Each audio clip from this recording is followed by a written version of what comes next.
Estava aqui com o deputado Marcelo Castro. Boa tarde, deputado. Boa tarde, Silas. Boa tarde, Leão. Prazer estar aqui mais uma vez. Vamos iniciar pela marcha dos prefeitos a semana passada em Brasília. Os prefeitos continuam coitados, agoniados, estrangulados. O senhor é um deputado do mais votado, identificado com os municípios. O sonho do royalties, o sonho de desafogar essa corda no pescoço dos prefeitos. Serviu de alguma coisa lá, deputado? Boa tarde. Boa tarde, Silas. Serviu. Essa marcha foi muito importante, muito significativa. Eu acho que muito proveitosa para os prefeitos.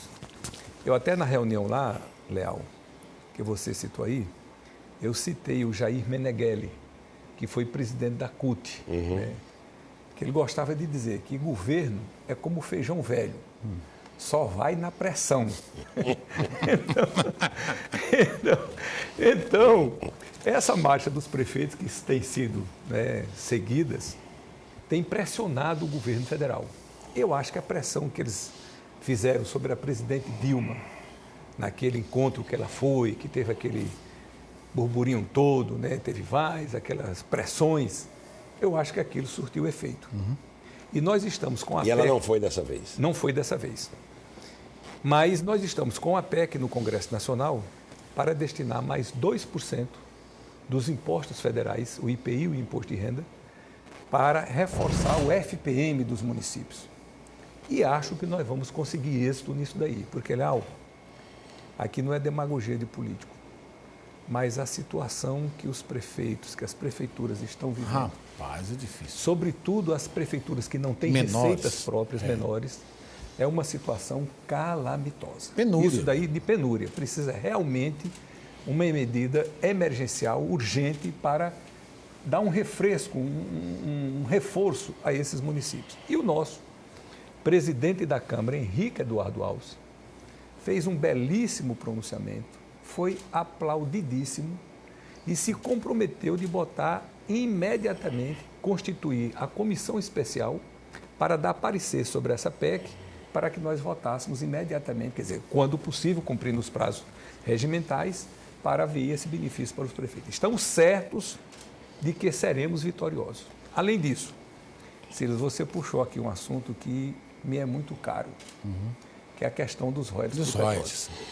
Nessa oportunidade, o Henrique Eduardo Alves, que é o presidente da Câmara, comunicou aos prefeitos que esteve com a ministra Carmen Lúcia e ela se comprometeu de colocar a sua liminar de submeter à votação do Pleno do Supremo agora no final do mês. Então, a data que ele disse seria 28 de maio. Nós estamos nessa expectativa. Isso, Silas, como você sabe, essa luta pelos royalties do petróleo, a divisão... Que você foi um herói nessa luta, a gente tem que ressaltar isso. Estive sempre à frente, né, me deu uma grande projeção nacional. Isso é tão significativo, Leal, para o Piauí, que só do dia que a Carmen Lúcia deu a liminar para hoje, se ela não tivesse dado a liminar, o Piauí teria recebido 400 milhões de reais a mais do que o que recebeu. Ou seja, nós tocamos fogo em 400 milhões de reais, deixamos de receber por causa dessa liminar da Carmen Lúcia. E mais, Silas, as projeções que são feitas com o aumento da produção de petróleo, que vai ocorrer agora por conta do pré-sal, em 2020 e 2022, o Piauí irá receber só dos royalties do petróleo aproximadamente 1 bilhão de reais. 1 bilhão e 100, 1 bilhão e 300, mais de 1 bilhão de reais. Para que a população que está nos ouvindo possa entender, aquilatar, o quanto isso é significativo para o nosso futuro, basta eu dizer que a obra mais importante, construída no estado do Piauí, de maior investimento em toda a história do Piauí, foi a barragem de Boa Esperança, que hoje seria construída aproximadamente com 1 bilhão de reais. Há 50 anos atrás. E nunca mais o governo federal investiu um recurso dessa monta do Piauí. Dinheiro, não. Pois a nossa luta pelo pré-sal vai trazer para o nosso Piauí, Leal, 1 bilhão de reais todo ano. Então isso vai ser muito significativo. E mais, para ser investido 100% desse recurso nas áreas mais sensíveis e mais necessárias do Piauí, que são saúde e educação. Você está vendo a luta que é aí do nosso prefeito Firmino, não é? As voltas aí com a HUT. Ele está estrangulado. Inclusive, cobrou publicamente da presidenta Dilma Rousseff Porque o problema não se circunscreve a Teresina. Não. Quer dizer, o afluxo de doentes que vem do interior do estado, o afluxo de doentes que vem dos de outros estados, é. E tudo isso daqui sobrecarregado. O Firmino está sufocado. Isso é bom que se destaque que a presidente aqui falou sobre a evolução da educação. Claro. Né? Mas na quesito saúde nós estamos cada vez piores. Mas eu ia perguntar ao deputado Marcelo, que tem uma experiência muito grande no Congresso Nacional, essa submissão do Congresso Nacional a uma ministra como a Carmen Lúcia, que segura há tanto tempo uma liminar, a decisão desta liminar, que atende a maioria do parlamento. O senhor, com a sua experiência, acredita que essa imobilidade do Congresso como um todo, embora há esforço aqui, ali, acolá, para que isso fique parado tanto tempo, num prejuízo tão grande que o senhor acabou de citar? Ô, Leal, dizem que o Ulisses Guimarães, antes de morrer, ele comentava e fazia uma meia-culpa de não terem reformado o Poder Judiciário do Brasil. Foi uma chance perdida na Constituinte. Então foi dado muito poder e nos parece que em determinadas circunstâncias os próprios ministros do Supremo perderam a noção de limite do que eles representam e do que eles podem.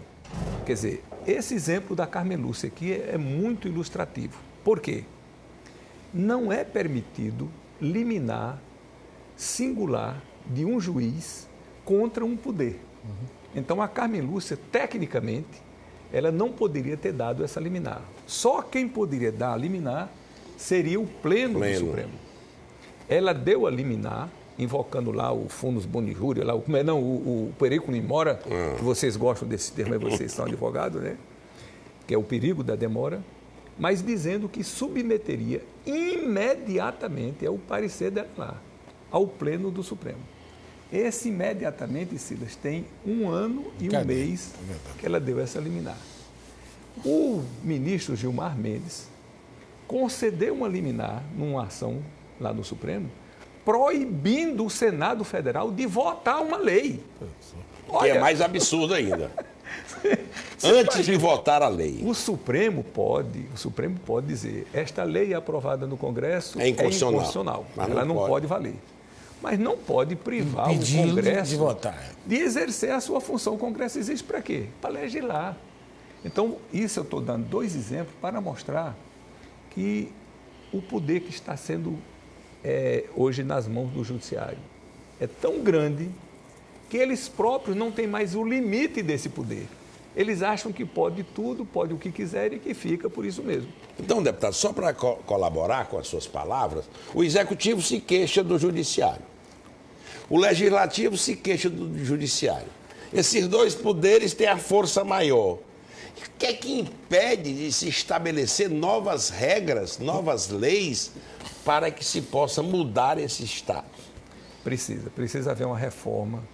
Não estou aqui me posicionando contra o Judiciário, é evidente que o Judiciário é uma peça análise que se faz aqui. Angular, não é? Importantíssima para a organização do Estado, né? Qualquer que seja o Estado. Mas esses exemplos chocam a gente.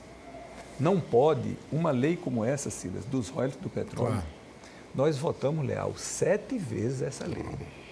Derrubamos o veto da presidente Dilma, que é uma coisa dificílima de ocorrer no Congresso Nacional, é a derrubada no veto. Muito. E derrubamos por 354 votos a 51. Quem se manifestou ali? O povo brasileiro. Nós somos nada mais, nada menos do que representantes do povo brasileiro. Quer dizer, quando nós estamos, os 513 deputados estão votando, nós estamos votando em nome de 190 milhões de brasileiros. Aí uma ministra sozinha dá uma liminar e acaba com toda uma luta da sociedade brasileira. Isso não tem cabimento, isso não pode continuar. E mais, passa 1 ano e 1 mês sentada nessa liminar sem submeter ao Pleno do Supremo, que era da sua obrigação. Não cumpre a sua obrigação e vai prestar contas a quem? A ninguém. Esse é que é o problema. Isso é que eu digo. O médico faz uma cirurgia, erra. Ele pode responder na justiça e pagar pela cirurgia pelo erro que cometeu. Um engenheiro faz o cálculo de um prédio, de uma ponte. A ponte cai. Ele vai responder na justiça pelo erro que cometeu. E um juiz, quando dá uma liminar errada? Seria o CNJ, e se ele der e se ele der 2 decisões erradas? E se ele der 10? E se ele der 100 decisões erradas? O que é que vai acontecer com ele, Silas? Por hora nada. O máximo que pode acontecer é ele ser aposentado com o salário integral o resto da vida. Ora, isso não é possível. Quer dizer, alguma coisa está errada. E alguém precisa ter a coragem, mesmo com prudência e com todo respeito, de dizer que está errado e que precisa ser consertado.